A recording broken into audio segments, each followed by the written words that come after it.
প্রচন্ড গরমে তৃষ্ণা নিবারণের জন্য আমরা বিভিন্ন ধরনের সফট ড্রিঙ্ক ব্যবহার করে থাকি। বিশেষ করে Coke, Fanta, Pepsi, Mojo, seven up অর্থাৎ এসব সফট ড্রিঙ্ক আমাদের উপকারের তুলনায় ক্ষতি করে থাকে বেশি। বিশেষ করে এসব সফট ড্রিঙ্ক আমাদের ডিহাইড্রেশন বাড়িয়ে দেয় এবং কিডনির উপরে এক প্রচন্ড ব্যাড ইফেক্ট তৈরি করে।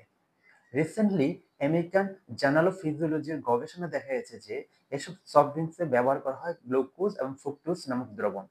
এসব দ্রবণ আমাদের বডির ভিতরে অসমোলারিটি বাড়িয়ে দিয়ে আমাদের দেহ থেকে পানি বের করে দেয়। অর্থাৎ আমরা যখন সফট ড্রিঙ্কটা পান করব, এটা আমাদের পানি শূন্যতা পূরণের কথা, বাট এটা আমাদের পানি শূন্যতা আরো বেশি পরিমাণে বাড়িয়ে দেয়। এছাড়া এসব সফট ড্রিঙ্ক আমাদের দেহের ভিতরে অ্যালডোজ রিডাকটেস এবং ফ্রুক্টোকাইনেজ অ্যাক্টিভেট করে আমাদের কিডনির উপরে একটা ব্যাড ইফেক্ট তৈরি করে। অর্থাৎ আমরা জানতে পারলাম যে আমরা যেসব সফট ড্রিঙ্ক পান করতেছি এটা আমাদের উপকার না করে বরঞ্চ আমাদের ক্ষতি করতেছে। এজন্য আমাদের প্রচন্ড গরমে এবং যখন আমরা গেমে যাচ্ছি, পানির তৃষ্ণা লাগছে, আমরা যেটা করতে পারি সেটা হচ্ছে প্রথমত আমরা মিনারেলস ওয়াটার অর্থাৎ বিশুদ্ধ পানি পান করতে পারি।